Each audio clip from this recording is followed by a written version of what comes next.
Stu here with a quick message just to say that I am doing my show Love That For Me 2 final times in London at the Soho Theatre on the 1st and 2nd of July.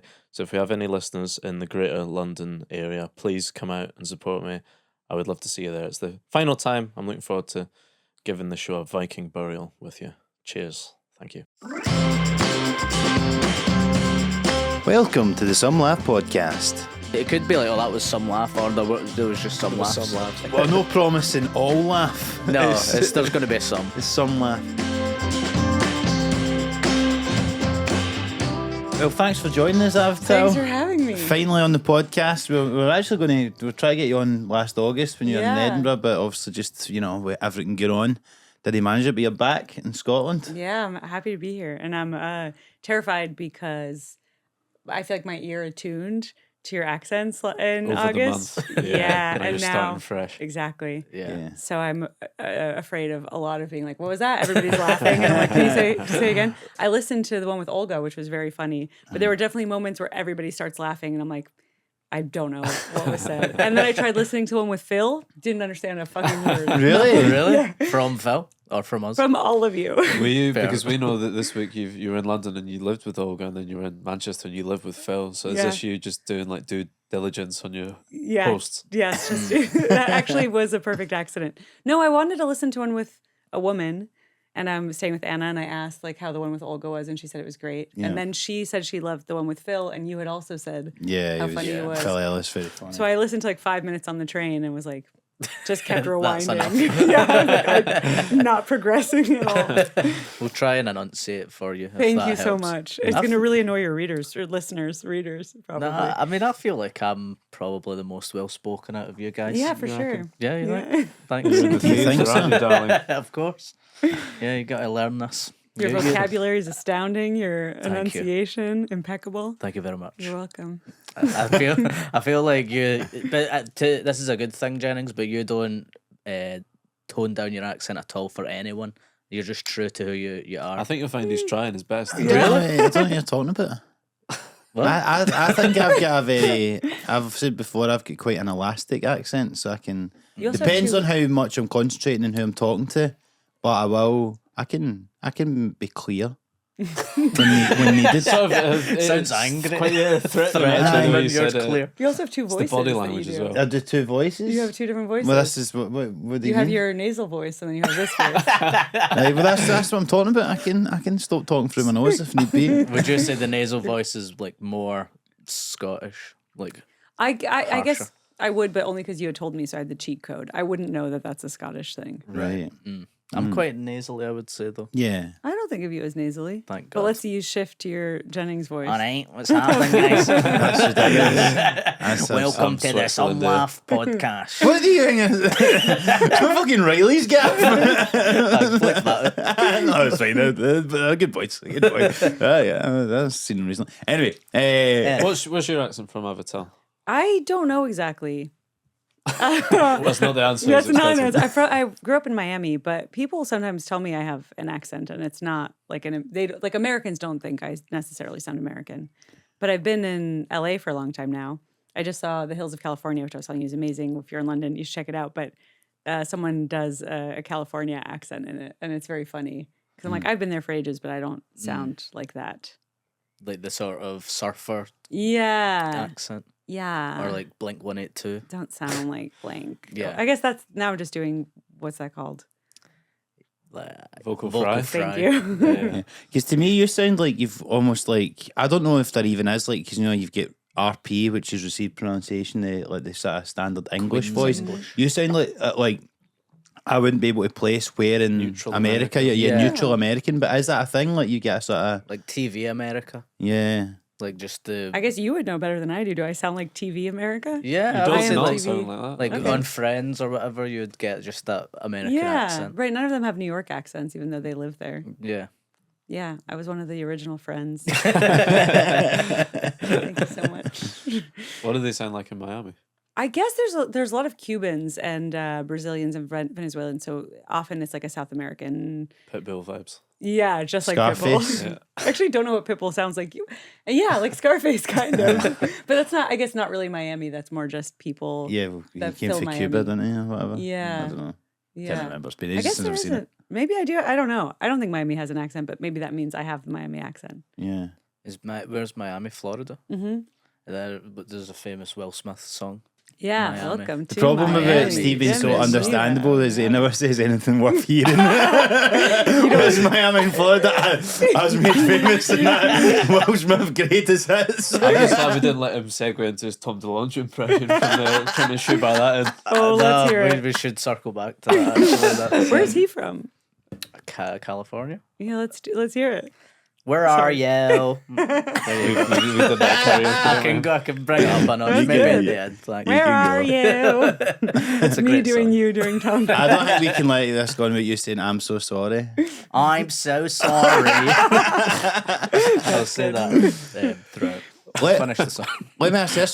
So based in LA, Hollywood, the centre of showbiz universe, Yeah. what's it like doing comedy and being in the showbiz industry in the hub? Well, everything revolves around me. Yeah.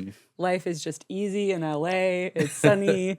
Agents banging down my door. Just job opportunity after job opportunity. I'm too big for this fucking podcast. And yet here you are.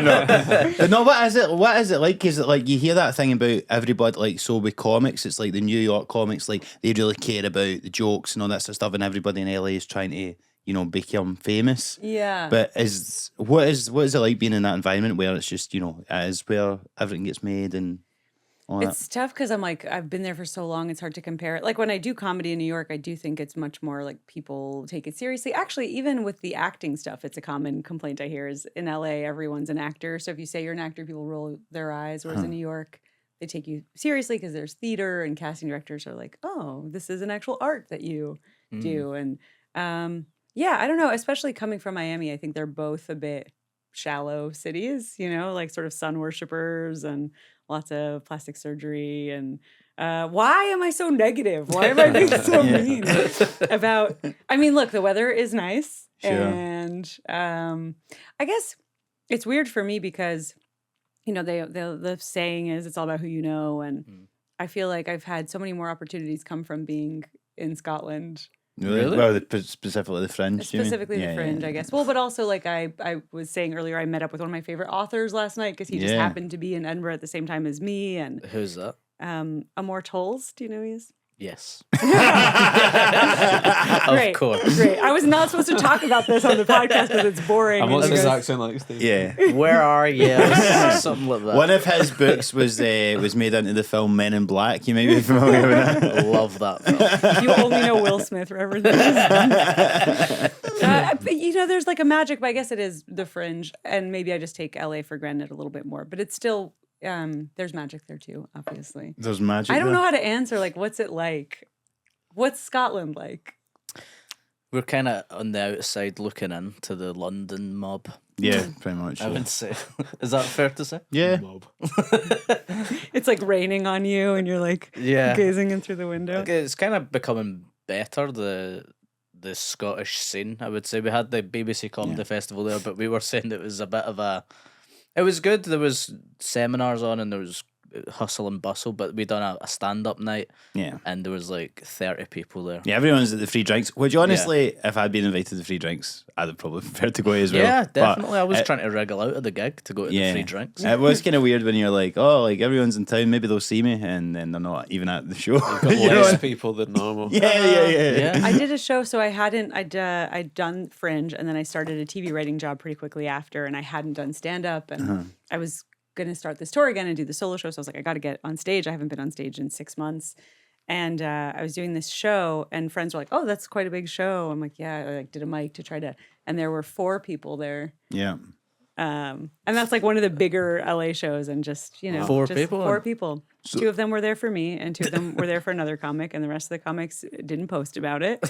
And there were four people. Wow. So is it like quite reliant on people bringing their followings and stuff like that Yes at these and shows now? no. I don't know. Like sometimes I'll go to a show and expect nothing, and it'll be packed. I think LA is just very unreliable in terms of. I mean, it's weird that there's no like I go to New York for theater, I go to London for theater. It's weird that that's not even really a thing in In LA. LA. Yeah.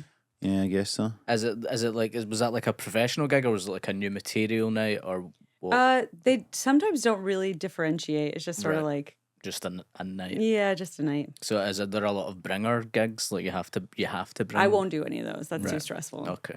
I think if people feel like they can take advantage of you, then yeah, they'll get you to do bringer gigs. Right. But do you guys do We a lot don't of that have here? that here. In No. London, Scotland. London there is, Yeah. but not here. Yeah. But they do expect you to post on social media and stuff. Yeah. Don't they? How often, seeing you're just kicking about, Ellie, how often do you see celebrities, would you say? Great question. I'm like, I don't know, because I can go like, months without seeing anybody. Also depends how often I leave my house. And if you know them, I suppose, as well. Right, now is a big exactly. Yeah. thing. But yeah, it's crawling with them, they're everywhere. But I don't see them all the time. No? No. But you work with, like, you do a lot of acting jobs and stuff. So I do some acting jobs. I'm a big fan of Barry. Oh. You were in that. Yeah, that was amazing. That's That was so like a cool. dream to be a part of that show. How was it working with Bill Hader? Sadly, I didn't. Oh, shit. Alec directed the episode the couple episodes that I was in, and I didn't have any scenes with him. But I was hearing a lot about him just from makeup and everybody on set, and it sounds like he's a dream to work with. And kind of the opposite of, like we were talking about Jeremy Strong earlier, kind of the opposite of that, where it's like he's making jokes and then he just goes into a really serious scene and then he's back to making jokes. Yeah. Right. This is Jeremy Strong, or No, he's a no. method actor, Jeremy Yeah. Strong. is it? Yeah. Yeah, big time. Yeah, did He's- you never read what'd you those say? The articles? antidote? He's a method actor. Yes, Jeremy Strong is. Yeah. It seems Yeah. like Bill Hader is Whereas not. Bill Hader's someone who you'd Right. be disappointed if you learned he was a prick, wouldn't you? Yeah, it's true. Can I just say, I don't think Jeremy Strong's a prick at all. I don't either. love him. I'm not saying I he's wanna a add prick. that too. I'm kind of I obsessed think with he's him. funny. I think he's brilliant. But he's I like, love him too, but and yeah, he's- he's very, he like doesn't really talk to the cast and stuff like that. Just kind of does his own thing and then comes in during the Brian scenes. Cox on Succession. We chatted about this earlier, but he just has no fucking time for it. He's like, just you're a pretend. fucking actor, son. Just do some pretending. You're Because just kidding on, son. he's Faye Dundee, whereas Jeremy Strong, it's like, Right. got crystals and everything. I know. And he gets shit on for being so sort of genuine. He's very earnest. Very earnest. I love it, Yeah, man. but I love it too. It's sweet. I like his GQ 10 things you can't live without. What were they? It's good. I can't remember, but they're all That's like good. they're exactly what you'd imagine they'd be, like little scraps of paper that he's had for 40 years. this and shit. Shakespeare, Yeah. whatever, All that. Yeah. pages torn out of. Yeah, it seems, Quoting shit and all that. yeah, good for him. Aye. Whereas I think Brian Cox would just be like his glasses. Yeah, I won't be That's able all to I see need. any of it. I would I like to love him. try going method for. I mean, not that I'd do any. I'd fucking love I'd to love see to it. see Imagine we had to still record this, and I'm You pretending to be an Italian cobbler for 2 years. Oh, that'd be great. I think that would be fun. But I would like to see how, like, the difference if it does make you better. Essentially, do you think? Daniel Day Buchanan over here. But Do you think it does make a difference? I think there's some logic to it, but I get. I mean, Brian Cox's point in a way is right because like it is literally just like, well, just pretend when you're doing the thing, and you might have some deeper thing if you're like really internalizing a lot of the actors' things. I don't know. You tell us, Avital. You're the. I think it depends person to person. There are people that are going to be so good and don't need to do much, and then probably Jeremy Strong wouldn't be that good if he weren't, putting himself through that. But yeah, it's a fine Absolutely. line. It's like there are people saying action and there's cameras. Like you'd have to be a little bit insane to be like, I have to stay in my, Yeah. Yeah. Yeah, But exactly. you know how annoying it is when like a comic's always on. Yeah. Imagine that you're just some crew member, you just want to turn up and do work, but Daniel Day-Lewis is making you drag him around because he's Yeah. pretending his left foot's fucked or whatever. It's not on, man. Yeah. What is he saying? I've lost my boy. What's that? What? What's that bit in fucking Never Be Bad? He's like, Milkshake. I abandoned milkshake. I abandoned my boy. What the fuck he says that? Maybe it's nice for the crew because they're like, well, I have to be in character too, and then they're an actor for the day. Yeah. Yeah. But like if you're playing it like with fucking there will be buddies. It'd be like, what are all these machines staring at me? Like, and he pretends he doesn't know where the cameras are and stuff. That's funny. It should have been a comedy. Yeah, Yeah. it would have been a good one. Did you start off with acting, Avital? Or? Yes and no. I guess writing and then moved into acting. Right. Like I remember writing short stories in like 5th grade that I thought were really deep and meaningful at the time. I remember writing one that was like, so a lot of my show, which maybe you'll see later today, deals with kind of like finding out that my mom wasn't my biological mom, and like my brothers were technically half brothers. And I remember shortly after writing it, I wrote this short story where it was like one girl, there's no mirrors in the house, and one girl's like purple, like literally just a different color than everyone else, but she doesn't know because there's no mirrors. Whereas in hindsight, I'm like, she could look down. But at the time, I was like, wow. But yeah, that's so That deep. is deep for a 5-year-old. yeah. Well, But what age And it would makes was, sense. Or I think this 5th grade, 4th 5th grade, grade. so How old what- are you then? Was that the same here? No. I No. don't think so. P5. P5 for us would be like 10. 10. Yeah. No, Oh, 9. younger 8 than or that. 9. Yeah, I Really? would guess So- maybe You're I was 5 when 7 you or start 8 school? or- But you leave school when you're about 11, Okay. 12, and that'd be P7. You graduate Yeah. at 11. You guys are so smart. See the mirror thing, right? I remember reading a thing in uni. So a guy called Jacques Lacan, who's like a French philosopher. He's like it was like literary criticism, right? But he had this article he wrote about that it's called the mirror test, and his thing was, he said, this is completely bullshit, I think, by the way, but he said that like there's a point where a kid will catch its reflection in the mirror, and then that's when it like develops a sense of like ego, or like it sees itself outside of itself, and like you start to develop like an identity or something. Yeah. Obviously not based on anything at all, and apparently they talked a lot of shit, but in a way that story was kind of a version of, so Yeah. basically you got to where he got when you were 5. Thank you. I made a short film when I was about 10 on my mum's camera phone What was called Mirror Minders. And it was I cannot believe the endless well of stuff. The author of the Laszlo Kids has got a second notch on IMDb. You're like fucking Scorsese is like a kid. I mean, I didn't edit it together or anything. We just Did you kind go of method for this one? So sorry, Tell us about your what, process. what was it called again? Mirror Minders. Right. Since we're talking about mirrors, Yeah, I we thought got it was That relevant. could what not be was more it? relevant. So it was a short horror film, and basically, if you looked into this specific mirror, a doppelganger version of you would come out and This is good. try and This is kill you. good. And then I watched Jordan Peele's Us, and I thought that's pretty much the same as that. Yeah. Stole it for He you. definitely took Think it you from you. inspired Yeah. him? I think so. Yours, I like to think. we should watch it. I wish I Yeah, still I had think it. that's crazy. Steve's first film was about racism in America, and it was about this house that they used to own slaves, and it was a whole thing. But sadly, that later on that was stolen as well, wasn't it? Yeah, 12 I Years a was, Slave, or yeah, similar. Yeah. I was cancelled at an early age for it. But yeah, just Wow. thought I'd share No, that. remind us. Yeah, that's good. We got- And I think the conclusion was one of them. It was the end of Us, basically. The person who was the mirror person was the doppelganger. Yeah, and There was the one also an Are You Afraid of the Dark like that. Did you guys have that? Did you watch that? Oh yeah, it's kind of like Goosebumps. Yeah, like horror for kids. Yeah. And there was a Tia and Tamara Mowry one where it's like if you get bitten by a gecko or something, then this doppelganger comes and takes your life, and it's the wrong twin at the end. Maybe I'd watched that. Maybe it's stolen it. I was just trying to recreate. You know, they say talent borrows, genius steals. So you're stealing from Are You Afraid of the Dark? Us is stealing from you. Exactly. Yeah. So you done all that kind of stuff as a kid. So when did you get into acting or performing or whatever? I moved to LA. Like a big thing for me sounds so dumb now, but was seeing Garden State because I had no idea who Zach Braff was. Right. I hadn't seen Scrubs. I was like, this guy just wrote a movie, got Natalie Portman to be in it. Like you can just do that. Yeah. I was just an idiot. And so was that his? Did he do that before Scrubs? No, And- he sure no? didn't. He was already famous and rich. Right. when he did Okay. that, yeah. Right. So that was the step you didn't realize That's it was what I- quite important. Right, okay. Crucial part of it. Yeah. Like when you're like, do you see celebrities? You're like, you have to recognize them. I was like, this guy's a fucking nobody, and look what he did. Yeah. But he was on like a hugely successful TV show, and I just didn't know. And so I was like, I want to do that, and then started, watched Annie Hall and kind of found more people that were like writing, directing, acting, and was like, I want to do all of that. Uh-huh. And then I moved to LA, and I made a feature when I was 21 that was like my film school. Wow. Well, Yeah. what was that about? Embarrassingly, it's like a lot of the same themes of my solo show. All right. Oh, right. Okay. Yeah. And do you want Stand-up to show. talk about that, or is that Yeah, a it's secret? it's so funny because I'm like, I just told you about the one with the mirrors. It's like all the same shit. They say coming back to There Will Be Blood, like P.T. Anderson, they're like every story is just about his dad. I'm like, I think everything is about my dead mom. Like it's all the suicide. So I had the mom, but I also had the one that died, and like finding that out and piecing it together. And I think the solo show is probably the best iteration of it. Right.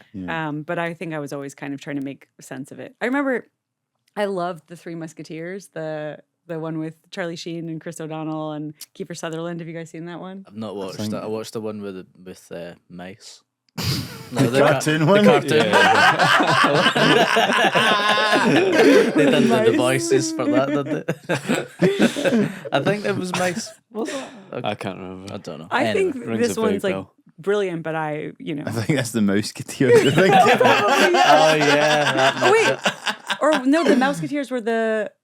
Oh no, I think in Mickey Mouse Club weren't they? I can't remember. Mouseketeers? But yeah. yeah. I think that was like where Brittany and Ryan Gosling or something. Weren't Oh, they was it? Justin Mouseketeers? Timberlake and all that. Yeah, right. Isn't that? the Mickey Mouse Club? Yeah. But that would have made sense if they were mice. This So is the true. obvious pun. I mean, we should do it if it's not been done. yeah, Yeah. that's my next We're the short right- film. Maybe that Number. could be the thing that we all met. They for look in that the mirror and there's 6 musketeers. I'm seeing double 6 Musketeers. We're gonna definitely see Scorsese's next movie. It's the Six Musketeers. Yeah. Like, fuck. This is our intellectual property, right?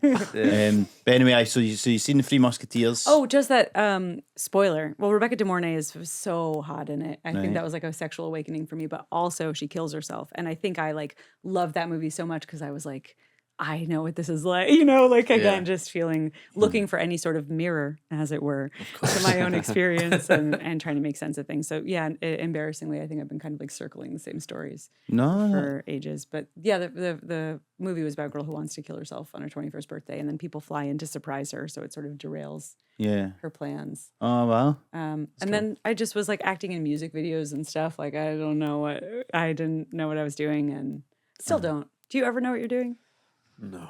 No, Do you feel like you know what you're doing? No. They were quick to say no, and you were quiet. I think you kind of you. No, I you've don't- got a plan. Well, you never really know what you're doing because you're ultimately, you can look at the certain fundamentals and things you can go back to, but no, nobody knows what they're fucking doing. Everybody's just trying to piece together something, and I think even when you know as much as you can, it's still only within a very short kind of like a small thing of Yeah. what You can control. yeah, And the what over to everybody else is. window shifts and life changes. So even as you get a handle on it, it just Aye, well, that's I think we start with comedy and stuff like that as well because you're like it's so reacting to where other people are at in society and culture and all that like you need to keep an eye out for that and you can never be totally on board with it. So like that's so you need to kind of constantly keep on top of it. Otherwise, Yeah. as you say, you keep the same stuff for a while and it'll get stale. So Yeah. they're never, I remember when podcasts were this new niche sort of thing that seemed like they weren't going to take off. yeah, and they were right about that. Yeah. For us.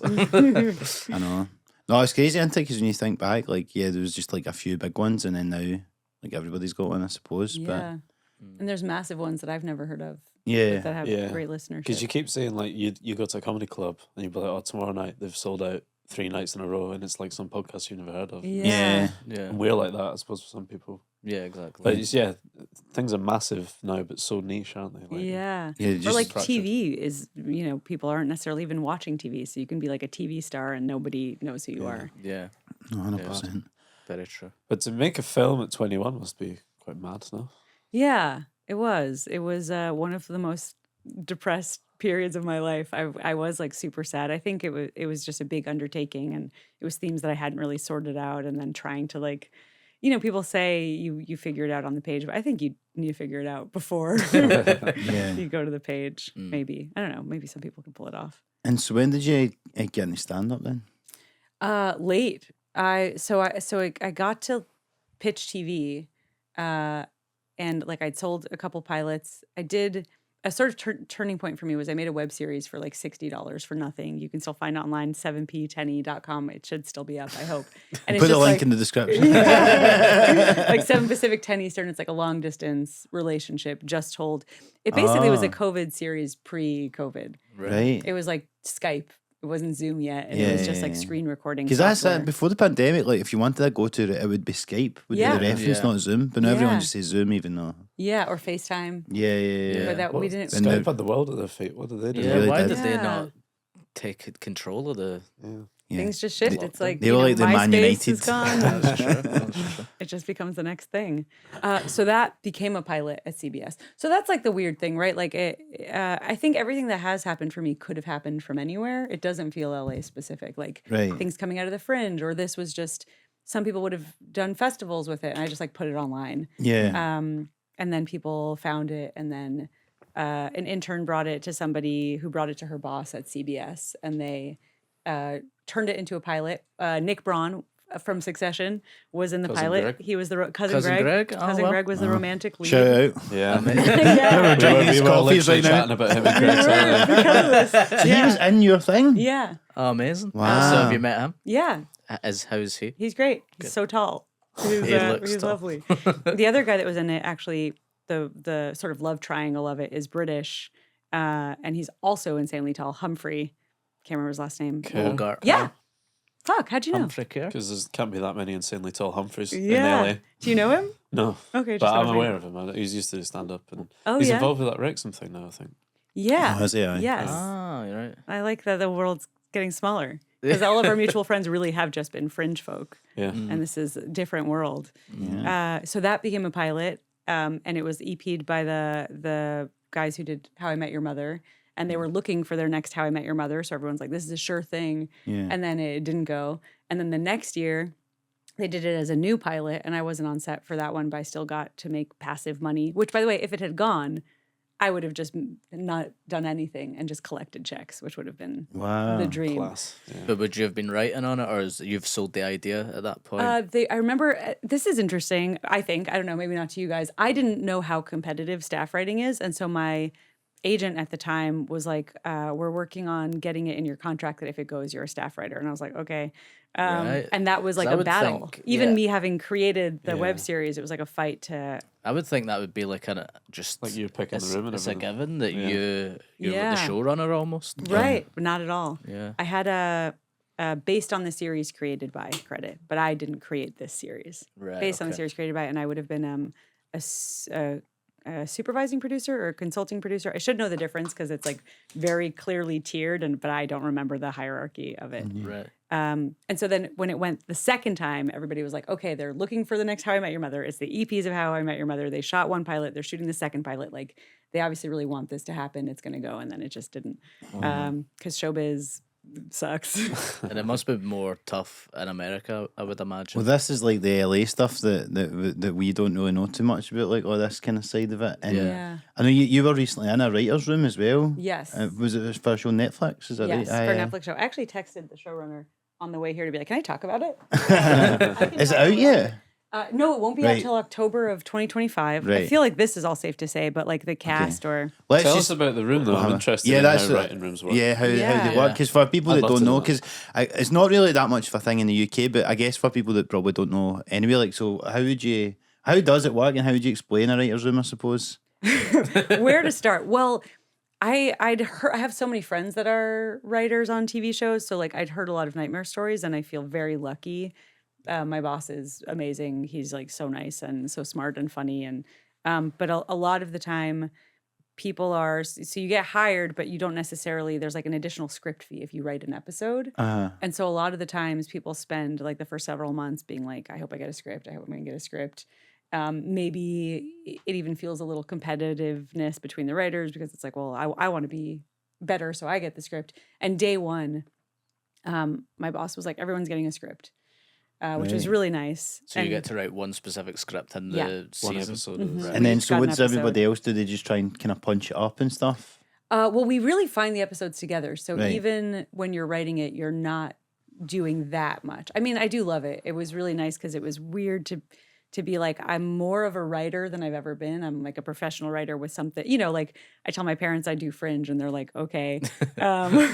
Like my parents were more impressed with, I think I shared like Nicole Travolta was doing her show and it was like, Travolta, like that's way more exciting to them. But being able to say Netflix or like Barry was like a really nice bit of clout because I'd been HBO. doing stuff. Is it Yes. HBO? Yeah. HBO. And my brother watches, but it's always like the stuff I'm doing. It's like, okay, it's on the internet. It's a CBS pilot. Well, then why can't I watch it? It's like, I'm sorry, it's gone. So just being like, I write on a Netflix show, but I also felt like way less of a writer than I've ever been because I'm not writing at all until I go off to do my episode. Right. So it's a lot of no, no, just your face.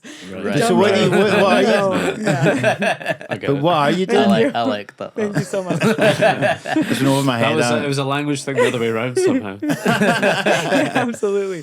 I was scared, and now I'm putting it onto you. Is it an out and out comedy, the show?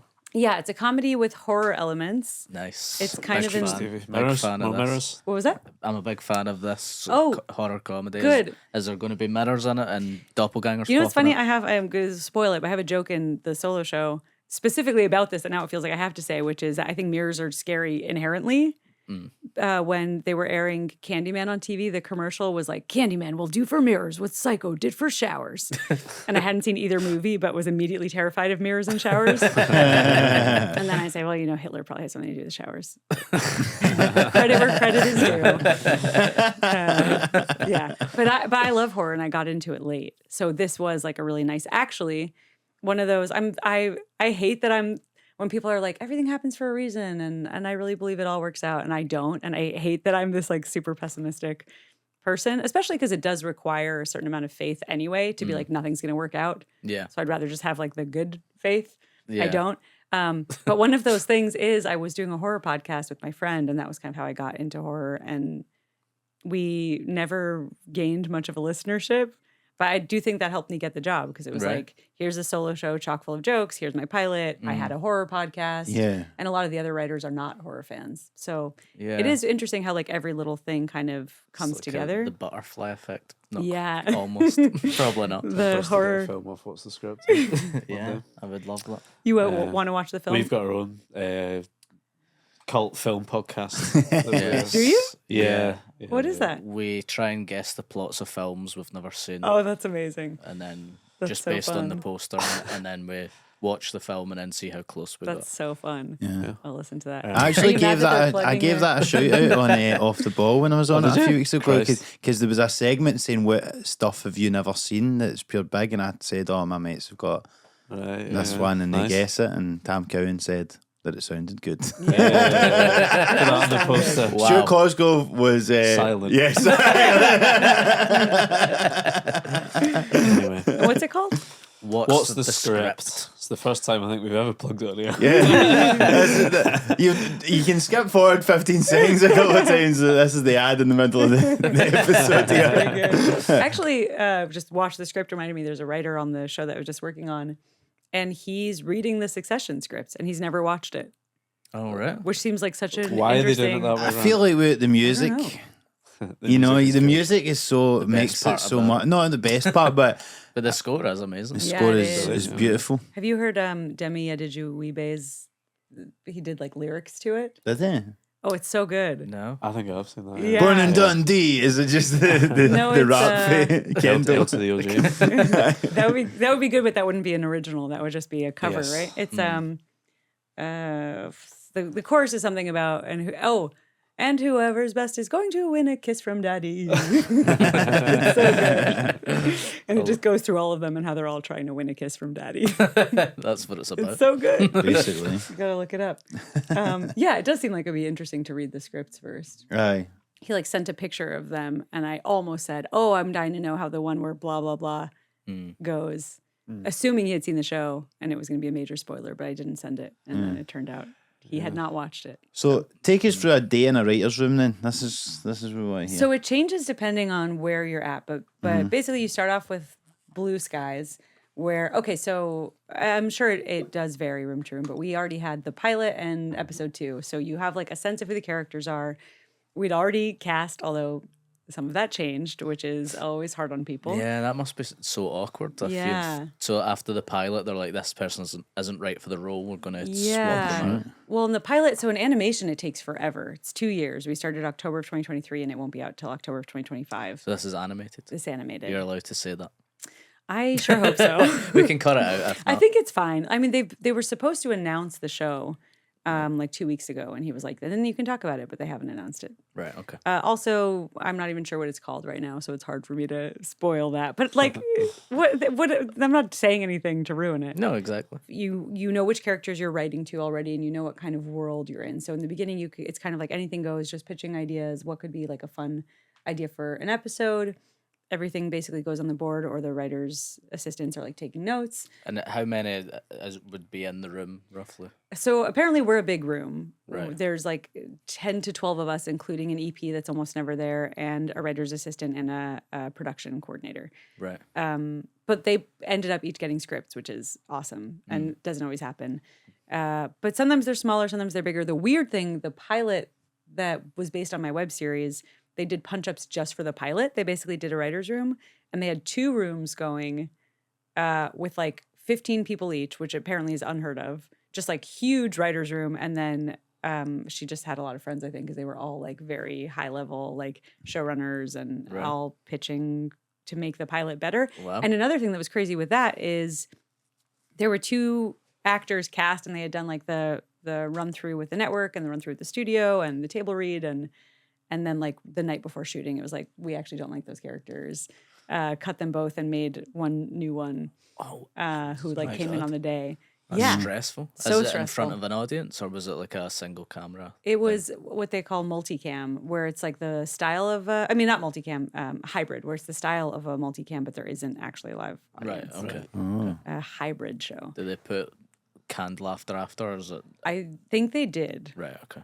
I'm trying to remember because I watched the pilot, but then obviously the series never happened. So what kind of discussions are going on then? So there's 12 ye's in a room, and so what is it? Just like opening, everyone's just spitballing and putting stuff together, or what? It's kind of like, oh, this could be a fun area. I'm trying to think of how to not, say give away too much. specifics, Yeah, but like, oh, this could be a fun horror backdrop for a family, or this could be as it gets later in the season, it becomes a little more like, oh, we have stories that are focused between these 2 characters, but we don't have any really between these. Let's find something for them. And there is a lot of, if there's an actor that is beloved, trying to find more stories for him. So that's like the blue skies, is like anything goes, just ideating, and then the showrunner kind of settles on which stories he's into, and then often splits the room in 2, where one room is working on this idea and the other room is working on the other idea. And as someone who didn't know and hadn't been in a writer's room, there was a lot of like, how do people know what they're supposed to be doing? But I guess it's the hierarchy of this person's a co-EP, so they're kind of leading the room and they're the one taking notes or like putting together the outline.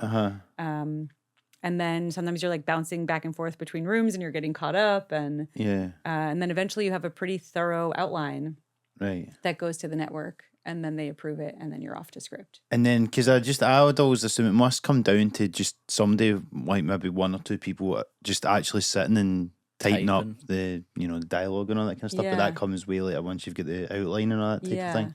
And it's staggered, so like episode 103, that person goes off, and we're still breaking the rest of the episodes, and then 104 goes off. And we did, which I guess is not necessarily normal, but when they would come in with a draft, we would table read it, which. I was like drenched in sweat. Oh, really? Yeah. Even though you perform and stuff like that? Well, I meant when it was my episode, but yeah, actually, I think I'm terrible performing in the room. I've never felt less funny than in a writer's room. Really? There is something weird about reading in a cold room. Isn't Yeah. There? Yeah. And did they try and laugh and to make it more easy? No, are they just like... they do laugh. But they're not trying to laugh. Okay. Yeah. I did get a lot of laughs on my episode, thank goodness. Good. But I was just like, I was So everybody else clammy. is reading out your whole script. Yeah, we've done it where like the writer is reading the action and then you cast the other parts. Wow. Yeah.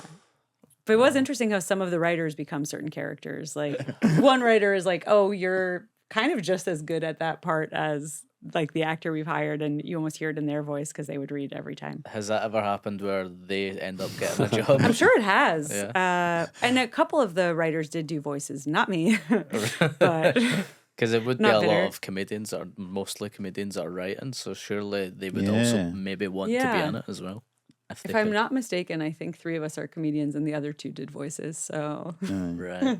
I seen start crying. I seen John Mulaney get interviewed recently, and he was like, he used to write. He was writing for something, and well, I think it was David Letterman. He's like, "Oh, did you ever think I should be doing these sketches?" He's like, "Well, no, because I was writing for like Bill Hader and Fred Armisen or something like that." And he's like, "So I obviously was never like I could do better than these guys." You know what I mean? Right, But right. it must be a weird thing though if you're like, if you're a performer and you're writing on a show like that, and you go, "Oh, maybe, Yeah. maybe I But could be you're in in it." the room and we're doing the radio. Yeah, that's right. Yeah. Aye. I could do Rishi Sunak. Go watch Steve take all my funny lines. How long do you get to write your episode then? Is it A week. right? Is that like enough time, or are you kind of stressed out the whole time? You know, I'm chronically behind. I'm like always running late, and so I was so scared to be behind that I didn't procrastinate at all, and I started right away, and I turned it in early, which Right, never wow. happens. Showing off. But yeah, because I was like, I don't know how long this takes, so I just have to dedicate every minute to it till it's done, and then Like what, 30 pages? yeah, I think 20. Mine was maybe like 27. Right. You're aiming for 22 ultimately, but you want to maybe go a little over so there's room to cut stuff. And And it Yeah. was basically like a full time job, was it, for like months? yeah, it was a 6-month job, and then they Wow. did.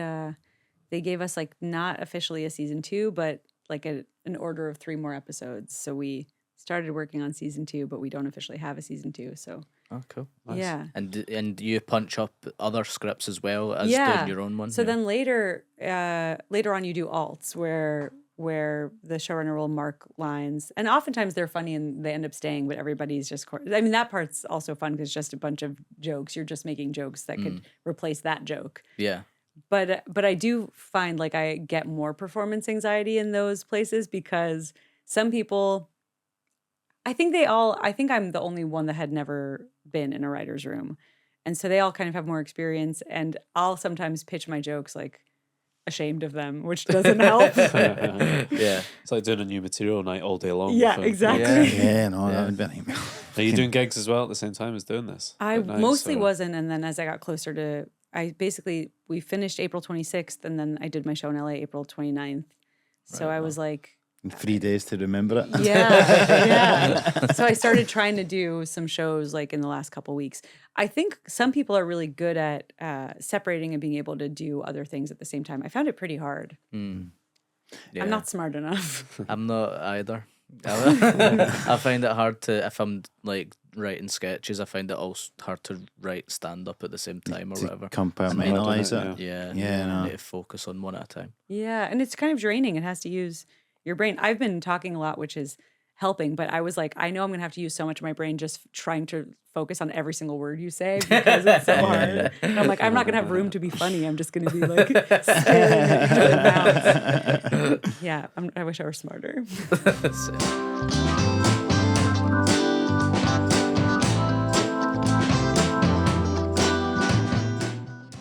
Is the writing ultimately something you'd want to follow? Like, is the dream still to get sitcom away, or? I wonder because the thing that was so interesting and bizarre about going from the solo show to this, I think I've told you this, is like the solo show doesn't exist without me. There's no world where that happens without me. And then this show definitely exists without me.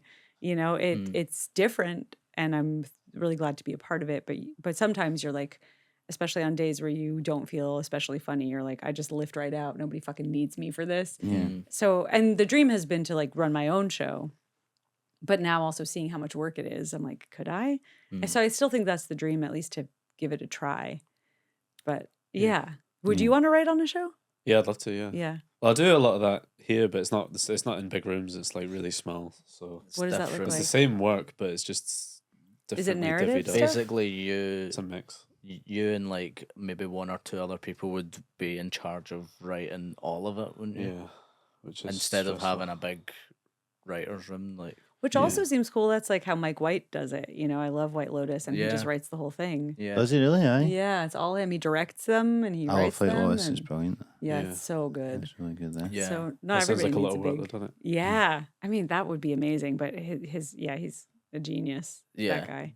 Because I do think it can benefit if it's more authored and it's one voice. Like Yeah.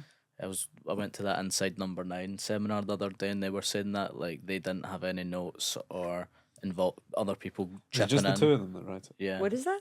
Inside Number 9. So it's Oh, like, you'd love it. Yeah. It's like an anthology Oh, cool. comedy horror, but more horror. I would Oh. say these days, yeah, less comedy. Oh, that sounds right up my alley. and it's yeah, But people from a comedy background. But, Doing horror. yeah. They were in a sketch show called The League of Gentlemen. I don't know if you've ever heard. It's like they're big in Britain. I'm embarrassed that I don't Um, know more. No, is it, They're also doing a live show at in the West End, aren't they? yeah, Oh wow. Yeah. yeah. Yeah, that's become there's a real comedy to horror pipeline now. Like Jordan Peele and Yeah. Zach Kreger, who actually was also in the pilot. The guy who did Barbarian was in the. Oh really? Yeah, Wow. Oh well. he's the ex-boyfriend of cousin Greg's love interest. In the- Right. Yeah. But that seems like that's kind of like that's a sort of differentiation between Britain and the US because like traditionally like you know it's like one or two people usually write a lot of the kind of classic sitcoms in Britain, whereas obviously in Oh America really? it It's seems usually to one to always two be people? teams. Well, it's like you know like if you look at like 40 Towers or you know The Office, obviously. Or, Tends to be one or two people. yeah, in it's Britain, usually yeah. if it's Wow. like yeah, but and then there's you know all the American stuff seems to be these big teams and stuff like that. You know. How do you guys do it with your? Because I think at least I'm smart enough to know that I'm not that smart, which helps when I'm working on jokes. And I'll sometimes like gather a group of comedians, and we'll kind of be like, "All right, here's what I have," and I'll end up with better punchlines because somebody Yeah. else. And also it's nice to get outside your head, and I can give other people punchlines, but I'm too mired in my own stuff. Do you ever workshop your stuff, or do you do it pretty? We used to do it quite a lot. Yeah. We used to Three of write, us haven't sat down much. not in a while. So we do this Did every you do week. this? Oh, fuck Yeah, this is replaced. Yeah. Yeah, Right, We don't it's- get anything of value out of it at all. I'm going for coffee with my friend John after this. Who's another stand-up, and we do that a lot. Yeah, Oh, is that what you're going to do but today? it tends to be just that now for me. I don't really. Yeah, do but that's much it's for other almost people. like a kind of way like the wee thing you do at gigs. You just run an idea by someone, and obviously the difference is like they'll give you like, oh, would you ever think of saying this or whatever. But yeah, that's you know, it's not quite a writer's room, I suppose, No. is it? It's Well, like but I just- do know some stand-ups who are like, I won't do that. It's my Really? joke. I've heard that of like if it's not come from you, then it's like no. Which I think's a really narrow I think it's worldview to daft. have. I think it's daft I because do loads of too. people have given Yeah. me good tags Yeah. and stuff that I use that I'm happy and I Yeah. loved And I Marty like doing Lane's it for other show, people. and I remember you got it. She was like, "This bit came from Stu in the March." best bit. there is there's one line in a bit that you gave me, and every time I do it, and it gets like I think of you. I can never really? not think What's of the the. bit? It was that Prince Charles joke I done, and it was about his iPhone, and you said, "I wonder if he's on Gaff." And every time that always gets a good laugh, and I don't always think remember of it. you every time. I also Good. always remember exactly who gave me the punchlines. that I Yeah, did. yeah, I'll yeah. remember them forever. I Terrible got memory, a but round I of know. applause at Glee last night from a bit that Marilyn gave me. So there you go. It's Hey. gone both ways. That's nice. See, that's what I mean. It's like when people are like, "Oh, it's cheating" or whatever. It's like, well, you're helping each. I don't know. It's just so No. dumb. We're all just not to. improving each other's acts. Think Yeah. there's Yeah. people that's like have a bit of an objection to like folk that pay writers and stuff, but then even then I think like it's certainly like a lot of the comics in the UK like when that got big off telly and then we're doing loads of like panel shows and stuff that we have here, like you needed so much material that it'd have been impossible for one person to come up with it, so it kind of would make sense, and there's like guys that are professional writers that write jokes for the panel shows that would maybe do that, but Do people know that they're not their jokes, or is it a mix? I think it's kind of like I don't know if they average. it's not really advertised, but it's not like exactly a secret. It's You just can see kind them of on panel shows in the credits. They're always down as program associates, yeah. rather than Not writers? yeah, Wow. to kind of hide it. That must suck for the writers. Or is it Yeah. not usually like additional material? Sometimes you see yeah. that, yeah. But you know, but it's for the most part, and I think particularly with stand up, like it is mostly people because it's all so personal and all that these days. Stand up, that's like it has to come for you. But you know, if somebody gives you a tag or whatever, like that's just Right. you know, what I mean, that's just like what friends are for. Do you know what I mean? Right. So like, Yeah, usually it's like your idea and somebody just helps you tweak Aye. it. Although if somebody was like, hey, I have this joke that I can't tell, but you can, yeah, totally. then Yeah. there's one actually, fuck it, I guess I don't care. I think I mentioned you, I went on some dates with Stephen Merchant years ago. Yeah. And he Did you? I did. This is a clip. Another very tall man. That's Very right. tall aye, man. aye. And he, I emailed him to ask if I could use this joke, and he never got back to me. And then I just didn't use it because I was like, "You can't use it," but it was his, and I think it's so funny. Fuck it, maybe now I'll start telling it. Yes, let's hear it. But we had met. It was the night not Princess Diana died. The night that Whitney Houston died, Yeah. and then we were like I think texting. Like the you're always American getting Princess Diana. Well, the reason I thought so then we were talking about meeting up and having a seance and summoning dead people, and he was like, for me, Princess Diana, for you, Stalin, I think it was, or whatever. And then I said I'm more of a Mangala gal myself, and then he said, "Oh, a typical Jewish girl always wants to meet a doctor," which was like one of the funniest things I've ever read. And I was like, I could use that for my show. There could be a bit of like, you know, Yeah. that if I'd been in Auschwitz. Aye. Brought before Joseph Mengele, I'd be like, "Ooh, a doctor." Is that in your Bring show it this back. year? It's not That's- because that's he a never good got line. back to me. Well, Surely also, that would be fine if you Yeah. used it though. He's because not he gonna can't. He's use not. it. Wait, he's That's not the exactly thing. going to be like, I said to this last year. I'm not worried about him. Well, Yeah. and yeah, other people were like, "It's fine," and I was like, "I feel like I have to ask." And then and ultimately, I had to cut a bunch of stuff for time anyway, so I didn't need Yeah. it. But yeah, I could just do it like on stage. He can't. So I guess I have no problem. I do have a problem stealing a joke, but I have no problem taking. And I it's mean, that- it is his joke, Yeah. essentially, but it would sound Yeah. fucking crazy if he said it. Right. Yeah, You exactly. know what I Well, mean? That's what I yeah. mean. Yeah. I mean, Sometimes basically, have- you saying that joke is you're just having the exact same experience as Ricky Gervais had his entire career. He's like, well, Stephen Merchant fucking thought of this thing, but I'm just going to. I'll be the face of it forever. Yeah, well, I think like because I have that sometimes too, where you're like, I have this great joke, but it doesn't make any sense coming from me. Yeah. So it's better for it to go to somebody. Yeah. Yeah, for Yeah, sure. exactly. So it can be used. Yeah, let me fucking have it, Steve. But even that, I wouldn't. Imagine he replied to it, years like, no, actually, I'm taking that. Like, I wouldn't even class that as stealing the joke though, because you're came it's out a of a back and conversation, forth. you're Well, Right, this is a right. thing I was thinking about because we are going to Germany in a few weeks for the football. Probably by the time this is out, we might even be there, right? But I was thinking if something happens to us, like, and we're all there, and it's like a bit they would want to write about, who owns the bit?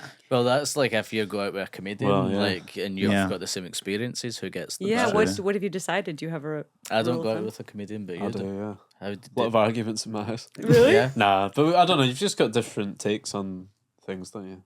It's Yeah. hard. Usually, it's sort of your perspective, isn't it? Anyway, Right, that's the more funny than thing. It would be event. great if you basically like done like the every story the same, but just for your different perspectives. Yeah. And seeing like the Yeah. two shows. Do a back to back show. Yeah, it'd be like Barbenheimer or some shit, but like, Or that show The Affair, that was the idea, right? was it? I think What's so. that? That was the premise, is you see it from one person's perspective, the affair, and then you go to The the other? other person's. Oh, right. Ah, Pretty cool. Well, that's good. that would be interesting. Yeah. To see. Yeah. I only watched a couple episodes, but it's a good premise. Yeah, Yeah. I do find, because my partner's also a comedian, yeah. but Not Stephen Merchant. no. Or Ricky Gervais. Or this is the time I want to announce Ricky Gervais and I are very happy together. There is a lot of like, oh, this sounds like you know, and giving each other stuff, which is Oh. really nice. Or just tags. Yeah. I did a scene on Instagram because you got married, is that right? Mm-hmm. And I was like, oh, you're married to Amir from Jake and Amir. Oh, do you know? Yeah, that's right. I used to watch Jake and Amir all the time back Really? back in when I was in high school and Early stuff. days of YouTube. Yeah, but I couldn't believe that. Yeah, it's it was there are times where it's also been really helpful because I can steal his audience a little bit. Yeah. It was really exciting when I had more TikTok followers than him because I was like, take that, bitch. This is my audience now. But yeah, like definitely people will come to shows sometimes because they are Jake and Amir fans. So Yeah. that's really nice for me. But as you may have gathered, our sense of humor, our styles of humor could not be more different. Different, yeah. Yeah. Does he do that in stand up? Like He doesn't do stand up. Oh, he doesn't do He stand does podcasting actually. Right. Now I'm plugging for promoting your podcast, Amira's podcast. Well, welcome to any Jake and Amir fans that are tuning in. Yeah, I did wonder how that translated to Scotland, if at all. Yeah, I mean, it's just daft humor in YouTube. it. It's funny. It was just Yeah. Well, I didn't know if anybody like watched that here or. yeah. I mean, I went through a sort of phase where I was like trying to make YouTube videos myself and stuff, sketches and that, and then so did you. Well, No, it's just I because was just waiting on you saying something else mental that we've never heard before. Well, me and Steve kind of when we started, we were both kind of doing that, and then we met doing stand up, and then we done sketches together. Yeah. For a bit, eh? yeah. So yeah, But I do remember, like, I was sitting in our mate Chris Mackay's house, and like it was like he was always obsessed with these YouTube guys, and he's like a we'd- huge Jake and Amir fan. yeah. He'd be freaking out right now. He made the logo for that. He made the logo for this podcast. Wow. Chris. Yeah. I'll tell Amir to listen to this. He won't understand it. He'll love it. Oh, yeah, he probably won't. Yeah, put He needs subtitles on. subtitles. They'll be wrong on YouTube, but you know. They do help. Sometimes Yeah. they're just like a guide, even when they're wrong. And my girlfriend's Mr. Beast, if that's interesting. I He's making me stay in a house for a month to like, win £1 million. I thought you were going to say Mr. Bean. I was like, what? Is your style of comedy pretty similar? Not really. I mean, well, it is and it isn't. It's just like you're both talking about your lives, so it is Yeah. in that regard. But I think we've got different takes. We've already got bits that are kind of on the same thing, but in different lanes. Yeah. I think it's okay.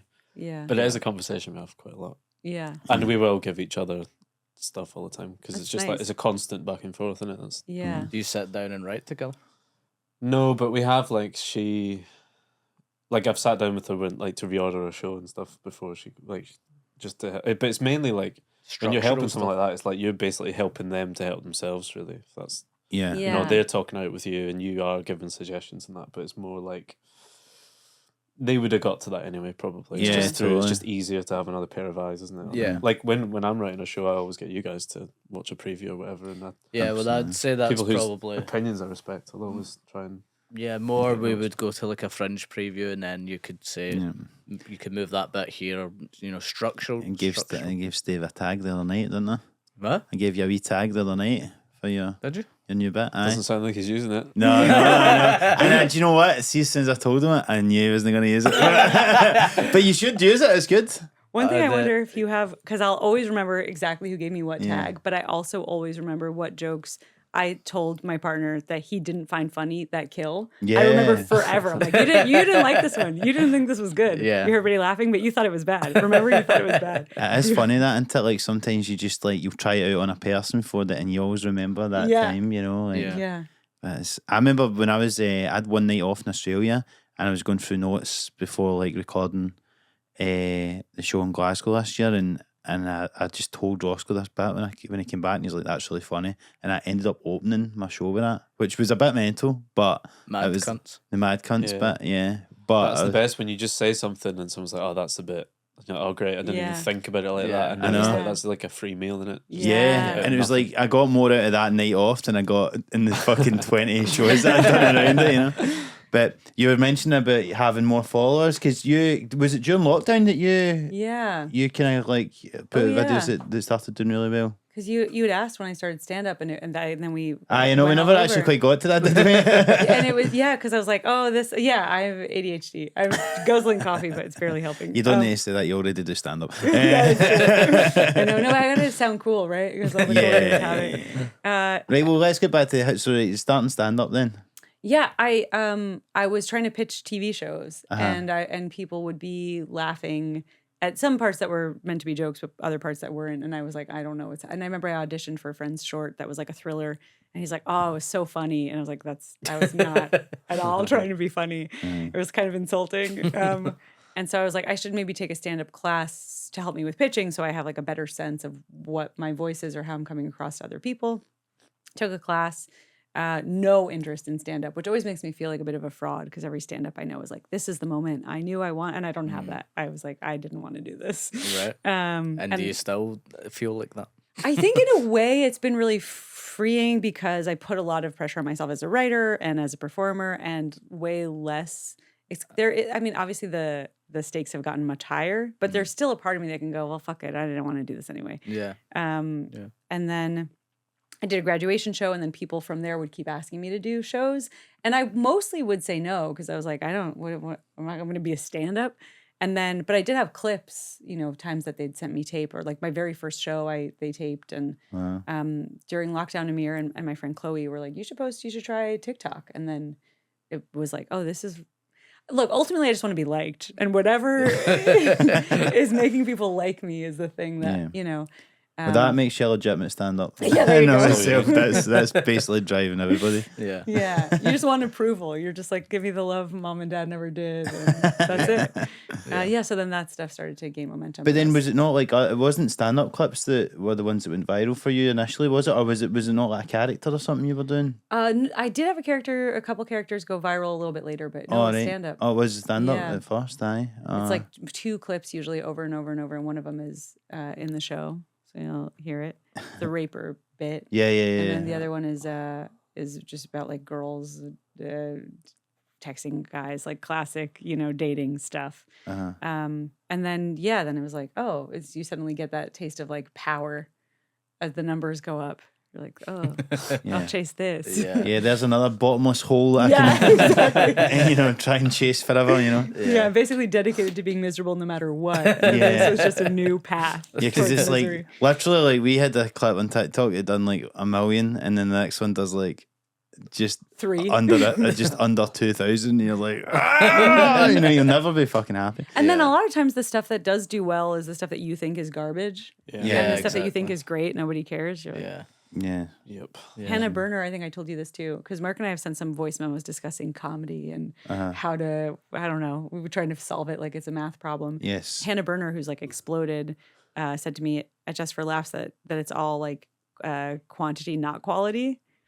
Which is like on the one hand so depressing, but also very liberating. I'm like, all right, I'm just gonna post this even though it's bad. Yeah. Is Just this to for post. like social media specifically? Yeah. But I I think guess even for writing jokes, it's like the more you write, Yeah. you'll eventually get a throwing good stuff out there, isn't it? I guess. there was a thing, and I think it's from the book Mindset, where they talk about, it was a photography class, and half of the class, their job was just to turn in like one amazing photo. That's Do you know right. this? Yeah. Yeah, and the other half was like just take as many as you can. And all of the best photos were from the one that had to just take more of them. Right. Well. Yeah, totally. I love that book, by the way. That's like a great that's book. one of my favorite books. But because I was going to ask, what was that character? Because I remember you saying like, oh, you thought I might have seen one of them. About, so what was the one? Was there one of the character ones that had went really big, or the sketch I did ones? this like Jewish mom sex hotline that I thought was so dumb. And Amir and my manager at the time were like, this is so funny. I was like, is it? Okay. I think this is nothing. Yeah. Which I shouldn't say, because then you're like shitting on the people that like this. Yeah. But sometimes you can't tell. I do find like occasionally a comedian will like run a joke by me that I don't find funny, and audiences crack up. And I don't find it funny because my brain did the same thing. So it's not surprising to me. Yeah. You know what I mean? So Yeah. sometimes things don't feel funny because you're like, yeah, this is very obvious. Just a thing. Yeah, but it's your specific experiences that make this feel obvious that other people don't have. It's basically just like not Freudian double entendres Yeah. with the like New Yorkie Jewish kind of Lois voice. Yeah. And then I've done these pronunciation videos that are kind of a character, because I go dead-eyed and I generally like set up the pattern of how something's pronounced in English, and then another word that's like horribly mispronounced but follows the same rules. Yeah. Which those have done really well. Aye. No, it's good to like when you find these wee things, you know. But then it's funny as well, like, because obviously, yeah, as you mentioned earlier on, like the nature of the show that you're doing stand up wise, because obviously both of us done the Tron last year for the Fringe, and we're both kind of doing more personal shows, talking about that. I was like, how did and do you find doing a show? Because obviously it's called Avital Workshops or Suicide Note, and as you say, you mentioned your Can't mom get and many stag do's in that coming. I didn't hear it. Like bachelor parties, and you know, like groups and that. You can't get. Surely that's a good title to warn people off. Yeah. Totally. It's like a trigger warning in the title. Yeah. Yeah. Aye. But how do you feel like kind of like, well, how was it for you like during Fringe particularly? Because obviously you're having to do it every day for a month, and it's like talking about like these very personal and, you know, like sometimes dark sort of things. Yeah. Like how did you find that experience? Bad. How did you find it? I wasn't the most I wasn't the most enjoyable thing I'd ever done, but I was glad I'd done it. Yeah. And but I'm also I'm doing a show this year that's not so much that, and I'm looking more forward to that. Yeah. I don't know if you had this. Like, Yeah. I did a preview in London, and then I did my first show here, and I was like, why did I think it was a good idea to do a month? This is the worst idea I've ever had in my life. And then by like the end of week 2, you're like in a groove, and there's a sense of community. I do think in a way it's like the happiest and saddest I've ever been all at the same time. Because as depressives, do we all feel kind of depressed, or is that just me? Or Get bouts of it sometimes. Yeah. no, all right, Sure. just me. Cool. No, that's good. Sorry, I'm fine. This is a See men's myself mental out. health podcast. Yeah. It's a safe space. Yeah, so sorry, we have no sympathy for your women's mental health. Hey, we all get men's mental health. There is like I'm not great at structure. I don't have much of a routine. You're kind of constantly like searching for meaning in the various things that you're doing. But like every day, I mean, I did always have people coming up to me saying how much it meant to them. Yeah. So like my sense of purpose was super clear. It felt like a meaningful experience every day. There was structure. There's community, which I never have because you go to the barrel bar after and it's like everybody's doing the same thing you are. Yeah. So it felt really good once I kind of like gave myself over to it. But Totally. it's also kind of exhausting. Yeah. No, it is. Yeah, Yeah, definitely. it's everything all at once, isn't it? Yeah. Yeah. Everything everywhere all at once. So you doing it this year? No. Oh. I think I would have maybe if I hadn't booked the TV writing job, but it was just like I'm doing that for 6 months. Yeah. I don't think Yeah. I have time to. Yeah. That's also the Right. sort of thing that most people would kill to get after the Fringe is like a TV Yeah, that's writing a job. reason so not that's- to do it. it's a very Yeah. good reason not to. You do the Fringe to get that job, and then Aye. hopefully you don't need to do the Fringe ever Yeah. again.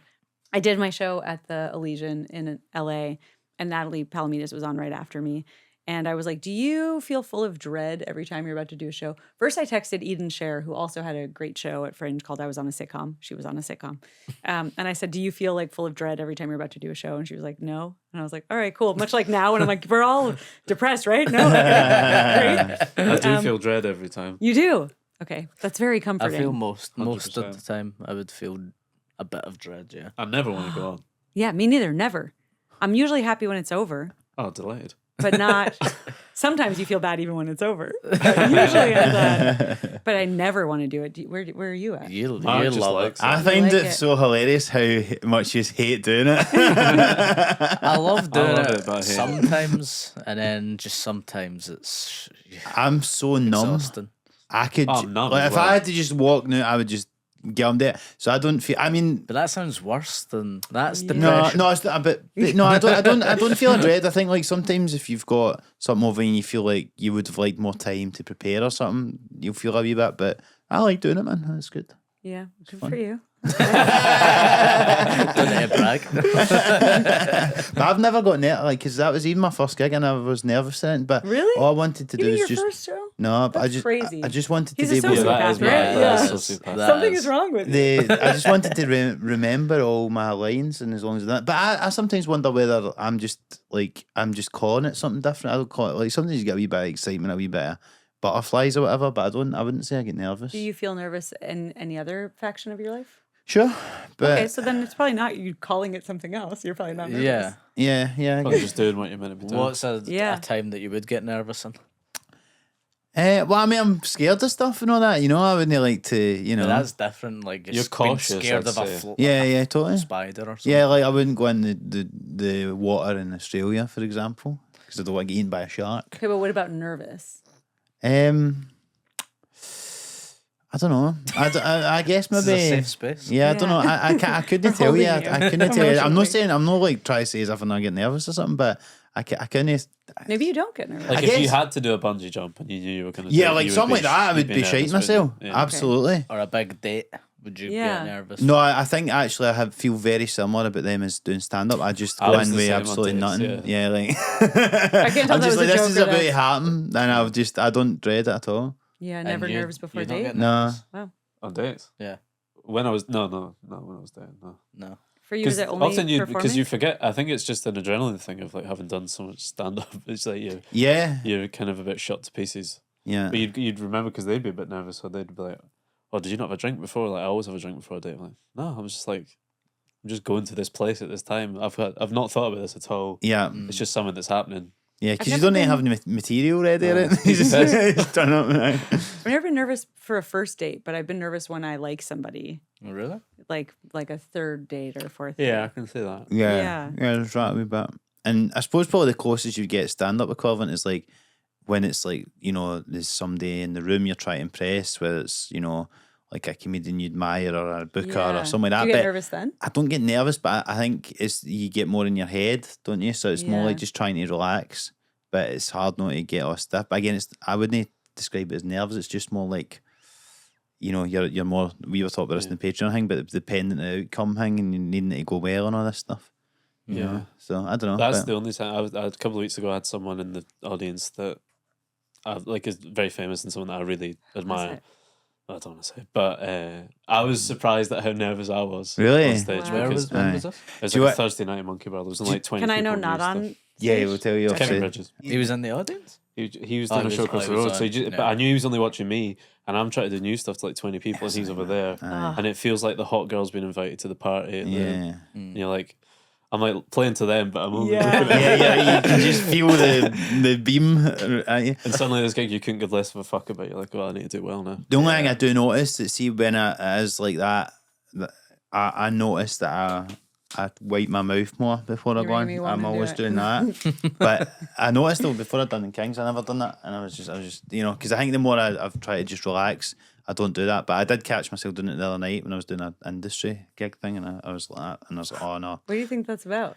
I think it's more just it's like trying to make sure my mouth's not dry or something. Mm-hmm. But it's like, but I think maybe it goes dry because You're scared. You're nervous. Yeah. Oh, you're But, nervous. you know, but that's found it. maybe a He's human tale. But after all. yeah. Yeah. But there you go. So this kind of begs the question, coming back to the Eden thing, where I was like, are you full of anxiety and panic and dread before? And she's like, no. She said, I had that. She said, I do have it. Like if somebody big is going to be there, somebody I want to Yeah. impress. And she's like, and I had that doing improv, and I thought, oh, I'll just get used to it and it'll go away. And it didn't. And I was like, oh, I shouldn't be doing that. Mm-hmm. So she stopped doing improv. And I'm like, it's not going away for me. Right. Do you ever feel like maybe I shouldn't do this? Or How long have you been doing it?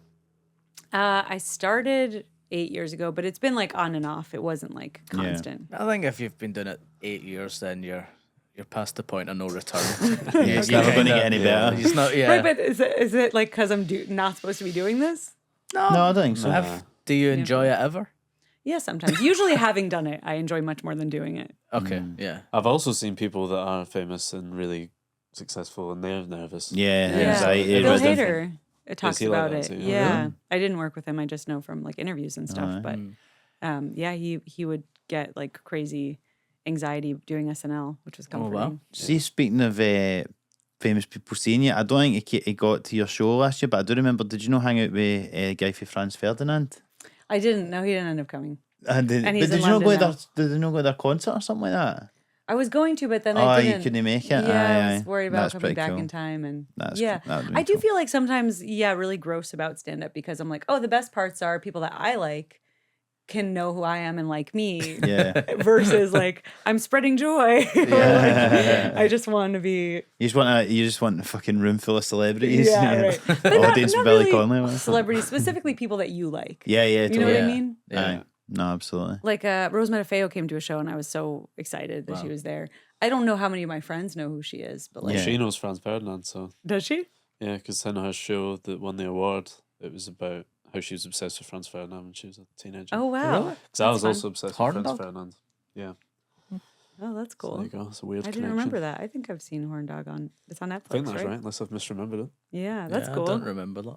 Those things just really converge. Is there anything else that you really want to get out before you leave? Yeah, just throw like 16 people under the bus. Here's everyone that sucks in comedy. Yeah. We don't have that long. That's true. I mean, I don't know. I had written down because you were like, oh, maybe celebrity stories. Yeah, yeah. And I have one that's kind of funny and embarrassing. Let's hear it. Let's go for it. But okay, so my friend and I got to make this series for that came out in Australia. Never again, showbiz, just like never came out in the States.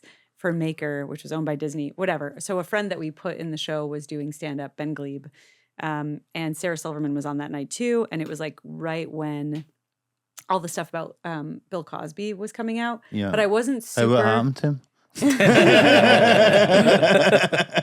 Is he getting a new special or something? Someone caught him swearing. His career's over. I can't be the one to tell you. It's too sad. I think there was definitely like already enough compelling evidence. I don't know how many people had come out, but I think it was like at a point where I still thought it was just like one or two Right. women, and I was not doing stand up yet, and Ben. They were doing exactly the thing that we're talking about, which is nice, where Sarah was like giving Ben kind of like notes or tags on his Bill Cosby bit, Right. and said something where that prompted me being like, well, we don't know for sure, right? And it was like with such compassion, but she just looked at me and was like, no, we know. Like, and that was the time I met Sarah Silverman, and I replay it all the time. So to this day, do you know her since? Have you met her? I've seen her since she doesn't remember, which is good. She doesn't think you're a Cosby apologist. Yeah, I don't think so. She doesn't know who I am one way or the other, but I've met her and she wasn't like, you. I remember. That's good. You'd think Sarah Silverman, of all people, would know that's a joke. It wasn't a joke. No, but it wasn't. Oh, it She wasn't? was a joke? waiting for the actual. Oh, I information thought to it was come a out. bit. No, I wish it were a bit. You could have passed that off as a bit. no? Yeah, I'm like, oh no, I was joking. It was just at the time where it was still like, it was just breaking, and he was America's sweetheart. And you're like, that can't be. This is just Right. one person's just angry at him, right? And that's the reason that he's out of jail now, unfortunately. So Oh no, it's all my fault. I know. Well, he is innocent, so it's good. He deserves to be free. Terrible cunt. Yes. Well, and on that cheery note, before we go, Avital, thank you so much for joining us. Thank you so much for having thank me. you. Before So we go, fun. do you have anything to plug? Where can people find you online? Yeah. I was like, can I plug this show yet? Let's see if the showrunner has responded. Okay. Because, you know, It's LA not out time. for like a Live text year. updates. so- He did reply. Okay. Announcement is June 6th. So I think until then Yeah, it's we gotta could. be. Yeah, that's a bit after that. Okay, so look out for, as he said, a soon-to-be-announced Netflix comedy or something like that with my name on Netflix, it. Just- ever heard of it? Huh? Have a scroll on Netflix. You'll find something. Yeah. Horror comedy, animated. Horror comedy, animated, great Sound- cast. It's really, really fun. I'm excited to be part of it. So look out for that. And then I hope to keep doing stuff. So yeah, just follow me so that you see that stuff. Yeah. At Avital Ash on Instagram, TikTok. I think I'm the real Avital Ash on YouTube because I locked myself out of just at Avital Ash. Yeah. And couldn't figure out how to get back Check in. out Jake and Amir. Yeah, check out Headgum. They're a podcast network. Yeah. They got great podcasts. Actually, somebody at the stand emailed to be like, I loved you on Doughboys, which was really nice. So that's one of their Oh, I like podcasts. Doughboys, yeah. You know the Doughboys? Yeah. That's a Headgum podcast. Why am I promoting Amir? you You go. can promote yourself. And yeah, look out for any upcoming stand-up dates that may be happening Yeah. somewhere in the world. Somewhere in the world. Yeah, when does this come out? A couple Don't weeks After know. June 6th, after June, yeah. Oh. probably. Oh, wow. So we can announce the. Yeah, check out it'll be called Maybe Haunted Hotel. It'll maybe be called the What was the name of your thing? Hotel Transylvania. What was the name of your thing? Mirror Minders. Mirror Minders on Netflix. We're developing it at CBS. It'll star Nick Brown and Zach Kreger, and it'll never come out in Humphrey Kerr, and no one will ever see it. We can Yeah. but dream. We can but dream. Yeah. Anyway, Thanks well, very much, Avital. Thank you. Yes, Thank you so thanks so much. much for joining us. As ever, before you go, guys, please remember to like and subscribe to ourselves. You can find us on Instagram, TikTok, and Twitter at SomeLaughPod. And please send any question you've got to us to our email address, which is somelaughpod@gmail.com. Thanks a lot for tuning in, and I'll speak to you very soon. Cheers. Thank Thanks, Avital. Thank you. That was Thank great. you so much.